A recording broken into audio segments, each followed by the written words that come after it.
Hello, fellow catfishes. The start of the new year, I have finally gotten a microphone that will now start using my voice more in videos. And if you have already seen the title of this video, I will be talking about cheese. And no, I definitely did not run out of ideas for a video. Enjoy.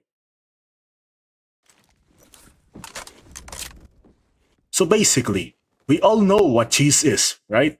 If I ask you to think about cheese right now, you'll probably imagine that classical triangular yellow or yellowish cheese with the holes inside of them. Some, especially those who live in the eastern hemisphere of our globe, like myself, may just imagine a big rectangular block of cheese. But the point I want to make is that we all know what cheese is. And quite frankly, I think we've taken the existence of cheese for granted.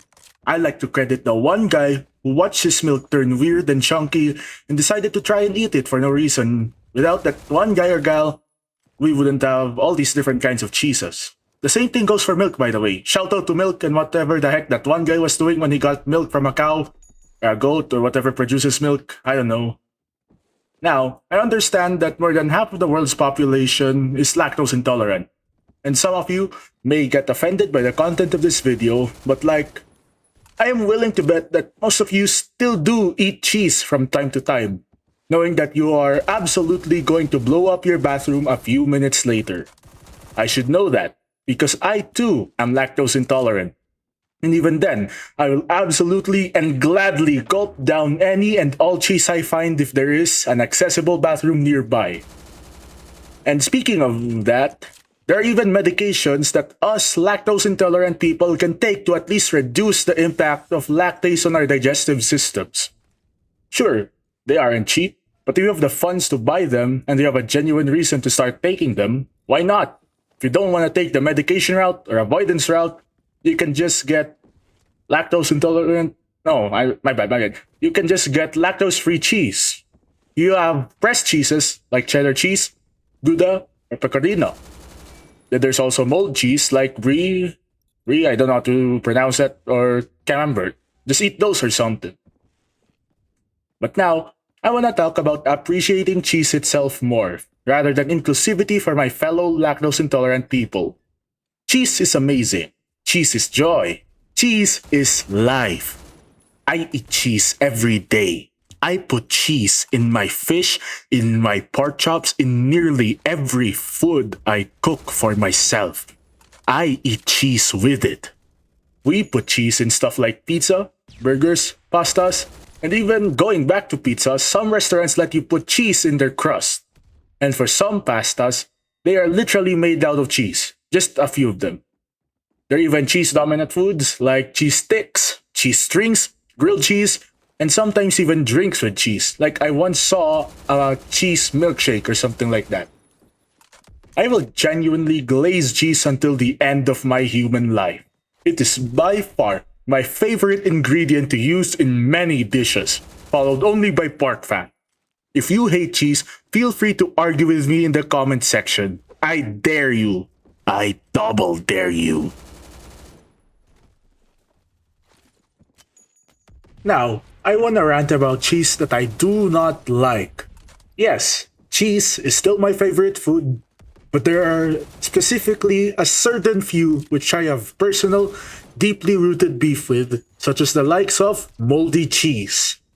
Specifically, the cheese that I have the biggest beef with is blue cheese. I absolutely despise that thing. The taste, the smell, the look, the shape, or everything about it. One time, when I was around 7 or 8 years old, I tried blue cheese for the first time in this nice little Italian diner thingy, and when it touched my mouth, oh my gosh, I wanted to spit it out almost immediately. I can still remember me retching and about to vomit. Though I don't remember if I actually vomited, but that's not the point. The point is, kid me hated blue cheese so much that I actually started a personal beef with it and its close relatives. Now, here's a fun fact about blue cheese specifically. Since we all know that it's a type of moldy cheese, the specific mold that's in blue cheese is called penicillium.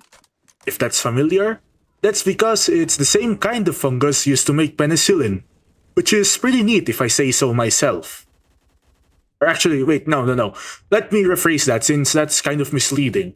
The fungus used for penicillin is called Penicillium notatum, but the one used in blue cheese can either be Penicillium roqueforti or Glaucum. I'm sorry if I butchered the pronunciation, I don't really care, but let's move on. As I'm doing the research right now, it's actually pretty surprising the way moldy cheese is made, the complexity of some stuff, and even different classes for each of them, depending on what kind of fungi they use, or mold, I guess. It's kinda like potion mixing, but I still hate moldy cheese though, so screw all that. Now, unfortunately, as much as I'd like to rant more and more, my break is about to end, and I must start locking in for my second term. So, I shall just finish off with a conclusion and a summary of everything I have just stated a few minutes ago. Yes, you wasted all that time when you could have just skipped to the end. I'm not sorry. Cheese is an amazing class of food that can either be used as ingredients for other food or even be a standalone dish by itself. There are many different kinds of cheese accessible to different parts of our tiny little planet, separated only by land borders and cultural differences. You can have hard cheeses, soft cheeses, liquid cheeses, semi-solid cheeses. The kind of cheese that may be easily accessible to you is dependent on your own region and culture. Your ancestors may have gotten a little bit creative with how they make their own cheese, either due to a lack of a specific ingredient or because of an addition of a different one.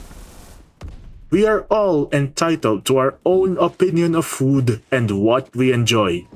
Cheese may not be your favorite food, but it doesn't mean you have to ignore the impact cheese has had over the human race. Would your pizza really be the same without cheese? Would your burgers really be the same without cheese? Spaghetti? Lasagna? Heck, even some things like pancakes, actual cakes, or even cupcakes and muffins. Would they all be the same without cheese? Let us all pay the respect that cheese deserves by being thankful for its existence and the one guy who decided not to throw out some weird chunky bucket or container of milk. Hopefully, you all enjoyed this video because I certainly enjoyed making it. Until next, fellow catfishes.